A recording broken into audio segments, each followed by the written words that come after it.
maulan ngayong hapon. Mga langga, oh, ayan, oh, sa labas ng aking tindahan, oh. May umulan, tapos may kulog pa.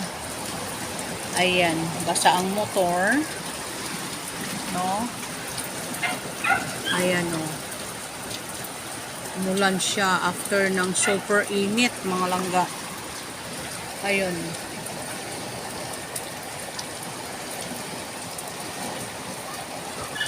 Super init.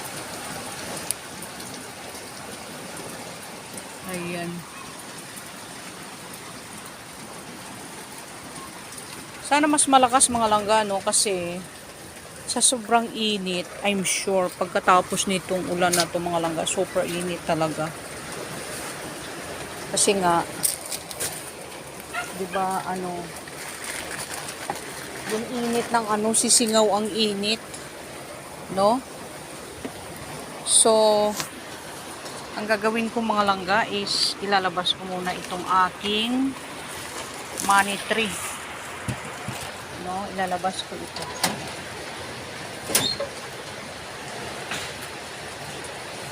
Ilalabas ko muna siya, mga langga. Para maulanan. No? Ayan.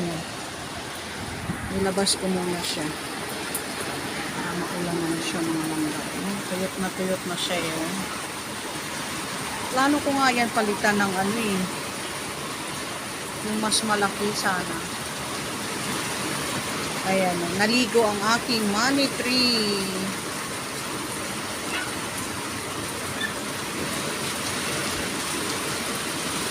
Naligo siya. Pinaligo ko siya, mga langga. Ayan.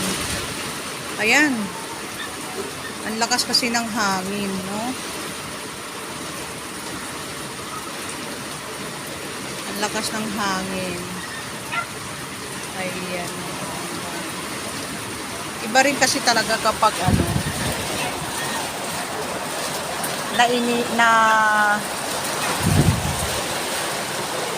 nalamigan ang ating halaman.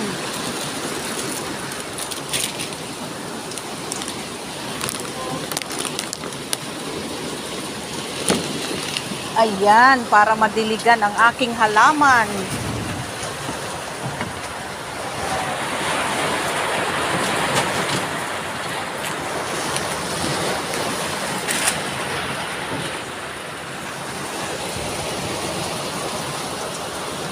Ang lakas niya, mga langga.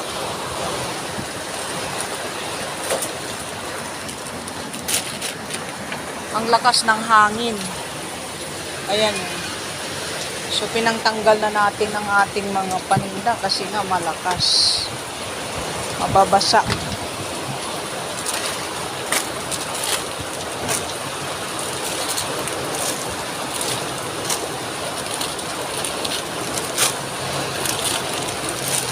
Ayun.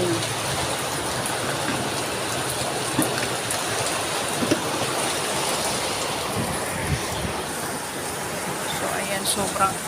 Ay, tingnan mo nga muna doon yung baka tumulo doon kay ate mo, Mikmik, dali. Yung unan. Dali mo cellphone mo, ilawan mo. Baka nandoon yung mga unan.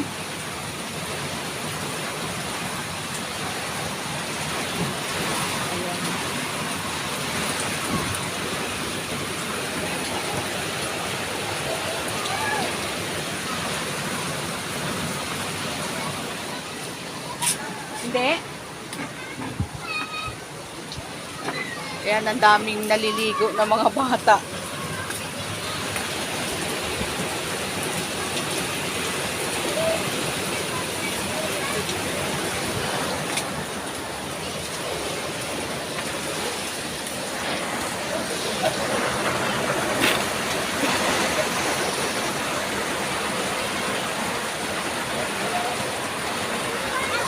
Ito na yung sinasabi ko na yung laging natatamaan ng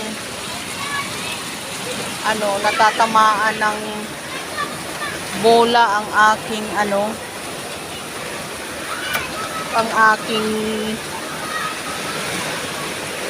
tindahan is sigurado tutulo ito.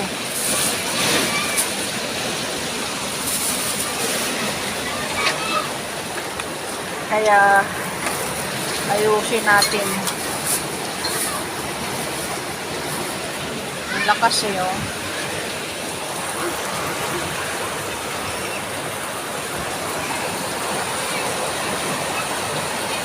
Yung mga bata, tuwang-tuwa.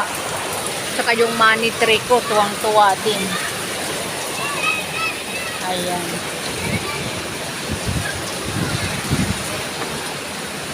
Ang lakas ng hangin. Siyempre, tuwang-tuwa yung halaman ko dahil nadiligan. Ayan.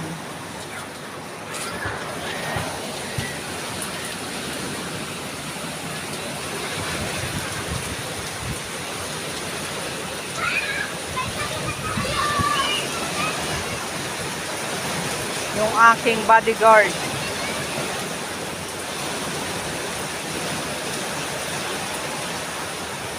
Nakaupo lang sila. Ayan. Bye-bye.